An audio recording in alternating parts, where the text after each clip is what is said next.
Assalamu alaikum, bonjour et bienvenue à tous. J'espère sincèrement que vous allez tous bien. Nous allons, Inch'Allah, continuer la série de réfutations contre M. Wood qui a fait une série d'émissions télévisées dans lesquelles il propose de prouver aux musulmans que le Coran contient beaucoup d'erreurs et de nombreuses contradictions. Donc, sans plus attendre, nous allons consulter ensemble les images. Chapter 2, verse 62 of the Quran says that Jews and Christians don't need to fear because we will be accepted by Allah. So Jews and Muslims in the West will quote this. You see, Christians, Muslims, Jews, we're all going to heaven. Right? That's what the Quran right there. And it does. It says that. Chapter 2, verse 62. Exactly. We have no need to fear. We're all going to heaven. But then chapter 3, verse 85 says that the only religion accepted by Allah is Islam. Dans cette séquence vidéo, M. Wood prétend qu'Allah subhanahu wa ta'ala a affirmé dans la sourate 2, verset numéro 62, que les juifs et les chrétiens n'avaient rien à craindre pour le jour du jugement dernier, mais que par contre, dans la sourate 3, verset numéro 85, Allah a affirmé catégoriquement que la seule religion qu'il acceptait, eh bien, c'était la religion musulmane. Donc ici, selon lui ainsi que son collègue, ceci constitue une erreur flagrante et une contradiction évidente au sein du noble Coran. Donc la première des choses à savoir, dans un premier temps, c'est que la religion de tous les prophètes et messagers d'Allah est identique et similaire. Il s'agit de la religion de l'islam. Comme Allah l'a mentionné dans la sourate 3, verset numéro 19, « Inna dina indallahi l'islam » ainsi que dans la sourate 3, verset numéro 85, « وَمَنْ يَبْتَغِ غَيْرَ الْإِسْلَامِ دِينًا فَلَنْ يُقَبَلَ مِنْهُ وَهُوَ فِي الْآخِرَةِ مِنَ الْخَاسِرِينَ » Également dans la sourate 5, verset numéro 3, وَرَضِيتُ لَكُمُ الْإِسْلَامَ دِينًا. Et vous pouvez également retrouver une autre occurrence similaire dans la sourate 24, verset numéro 55. C'est-à-dire que l'ensemble des envoyés d'Allah, qu'ils soient prophètes ou messagers, eh bien, étaient soumis à la religion de l'islam et c'était des musulmans. Dans la sourate 10, verset numéro 72, concernant le prophète Noé, que la paix divine soit sur lui, wa umirtu an akuna minal muslimin.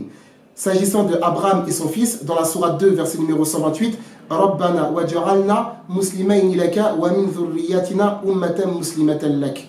Également par rapport au prophète Moïse, que la paix divine soit sur lui, dans la sourate 10, verset numéro 95, وقال موسى يا قوم إن كنتم آمنتم بالله فعليه توكلوا إن كنتم مسلمين. C'est la même chose par rapport au prophète Jacob, que la paix divine soit sur lui, dans la sourate 2, verset numéro 132. وَوَصَّى بِهَا إِبْرَاهِيمُ بَنِيهِ وَيَعْقُوبُ يَا بَنِي يَا بَنِيَّ إِنَّ اللَّهَ اصْطَفَى لَكُمُ الدِّينَ فَلَا تَمُوتُنَّ إِلَّا وَأَنْتُمْ مُسْلِمُونَ. Et son fils Joseph va reprendre une parole similaire dans la sourate 12, verset numéro 101. Tawaffani muslima. Les apôtres de Jésus également eux-mêmes étaient musulmans. Sourate 3, verset numéro 52. Amanna billah wa shahad bi anna muslimun. Et le prophète Mohammed alayhi salatu wassalam était également un musulman. Sourate 6, verset numéro 163. Wa bidhalika umirt wa ana awwalul muslimin. Donc l'ensemble des prophètes d'Allah subhanahu wa ta'ala étaient des musulmans. Ceci était l'ouverture de la réfutation. La deuxième des choses, pour bien comprendre la sourate 2, verset numéro 62, il faut au préalable correctement comprendre sourate 2, verset numéro 38. فَإِمَّا يَأْتِيَنَّكُمْ مِنِّي هُدًى فَمَنْ تَبِعَ هُدَايَ فَلَا خَوْفٌ عَلَيْهِمْ وَلَا هُمْ يَحْزَنُونَ. Ici, là, dans ce passage-là, Allah subhanahu wa ta'ala, il informe qu'à chaque fois qu'un guide va venir, les personnes qui vont le suivre, eh bien, elles ne seront pas affligées et elles ne connaîtront pas la crainte. Si vous regardez bien, c'est exactement les mêmes attributs qu'Allah a mentionnés dans la sourate 2, verset numéro 62, que nous allons citer tout de suite. Sourate 2, verset numéro 62, Inna alladhina amanu, walladhina hadu, wal nasara, wal sabi'in, man amana billah, wal yawmil akhir, wa amila saliha, falahum ajruhum inda rabbihim, wa la khawfun alayhim, wa la hum yahzanun. Regardez bien ici là. Le passage qu'on a cité dans la sourate 2, verset numéro 38, et le passage de sourate 2, verset numéro 62, eh bien si vous regardez bien, la récompense, elle est identique et similaire. À partir de maintenant, on va rentrer dans l'explication du verset. Lorsqu'Allah il nous dit Inna alladhina amanu, certes ceux qui ont cru. Allah subhanahu wa ta'ala nous parle des musulmans qui ont suivi le prophète Mohammed alayhi salatu wassalam. Walladhina hadu. Walladhina hadu, ici c'est ceux qui ont suivi le prophète Moïse, que la paix divine soit sur lui. Et comme je l'ai mentionné au préalable, eux aussi étaient des musulmans. Et il faut bien faire attention lorsqu'on traduit par ceux qui se sont judaïsés. En réalité, lorsqu'on dit Alladhina hadu, il y a certains qui nous disent parmi les savants que l'origine de ce mot, en réalité, c'est le repentir. Ça signifie le repentir. Comme Allah a mentionné dans la sourate 7, verset numéro 145, Inna hudna ilayk. Inna hudna, écoute, hudna ilayk, Yahud, alladhina hadu, ceux qui se sont repentis. Donc ici, là, ces gens-là, c'est les gens qui ont suivi Moïse de son temps. Ensuite, lorsqu'Allah dit Wan Nasara, qui a été traduit par les chrétiens, mais en réalité, il ne s'agit pas des chrétiens. Il s'agit de ceux qui ont suivi le prophète Jésus, que la paix divine soit sur lui, de son temps.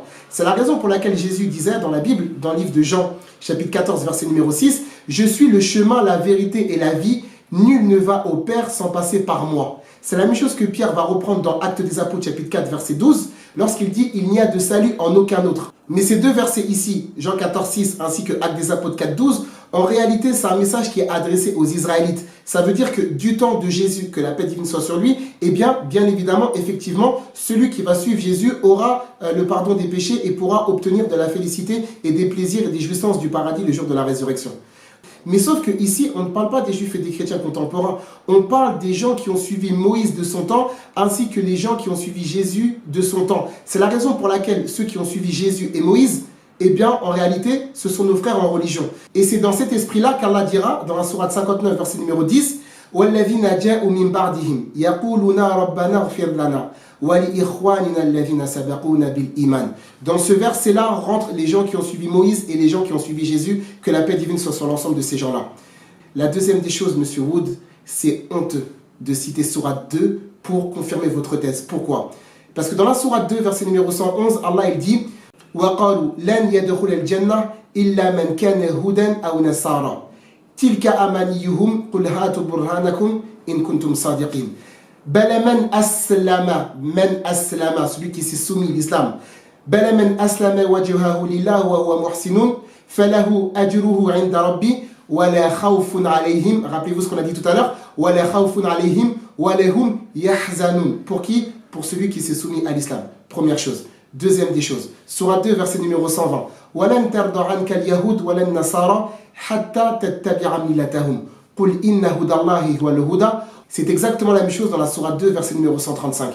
وَقَالُوا كُونُوا هُدًى أَوْ نَصَارَى تَهْتَدُوا. C'est la même chose qu'on entend encore aujourd'hui. قُلْ بَلْ مِلَّةَ إِبْرَاهِيمَ حَنِيفًا وَمَا كَانَ مِنَ الْمُشْرِكِينَ.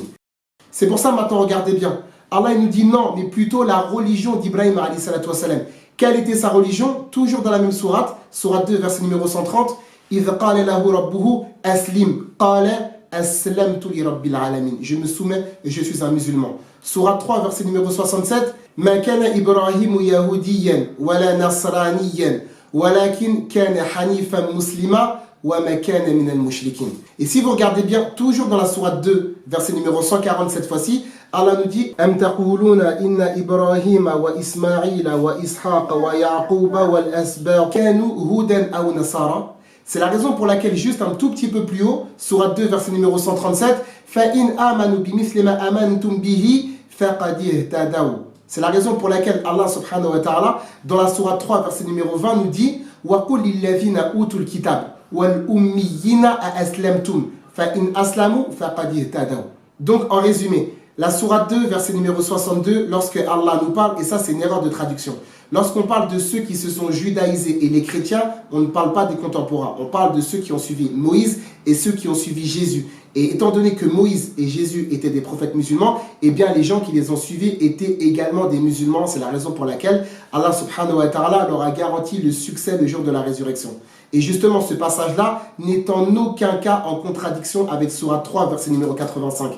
Mais comme j'ai l'habitude de dire, c'est facile de faire des émissions télévisées quand les musulmans ne sont pas là. Et c'est justement là où vous êtes fort et c'est justement là où vous êtes compétent. Mais je répète, je persiste et je signe. Vous n'êtes pas en mesure de toucher au noble texte coranique. Sur les 604 pages du Coran, sur les 114 sourates qu'Allah Azza wa Jal a révélées, vous savez pertinemment que vous n'allez pas tenir sur le terrain de l'argumentation, sur le terrain du développement, de l'exposition, de la présentation et de la réfutation. C'est la raison pour laquelle vous avez honteusement recours au mensonge, à la calomnie, à l'hypocrisie, au fait de mentir, couper les versets de leur sens, couper les versets de leur contexte, couper les versets en plein milieu, inventer des versets, inventer des hadiths, utiliser des textes qui sont faux, utiliser des textes forgés pour pouvoir espérer, ne serait-ce que gêner un petit peu et déranger la religion musulmane. Mais vous savez pertinemment que sur le terrain de l'honnêteté, de l'intelligence, de la franchise et de l'intellect, vous savez que vous ne pouvez pas affronter les musulmans. C'est la raison pour laquelle vous mentez. Et vous le savez pertinemment. Et pour finir, je termine et je pose ça ici. Nous sommes en train de répondre aux meilleurs des étudiants parmi votre communauté, l'élite même de l'islamophobie. Je ne parle pas des chrétiens, alhamdoulilah, qui ont un excellent comportement avec lequel on peut discuter. Donc si jamais l'élite de l'islamophobie n'arrive pas à prouver que le Coran est faux, ce n'est pas leurs élèves qui vont le faire. Je vous remercie d'avoir suivi cette vidéo jusqu'à sa fin. C'est vrai, c'est vrai. Dans une vidéo, M. Wood, il a fait quelque chose qui était intéressant. Barakallahu fikum wa salam alaikum.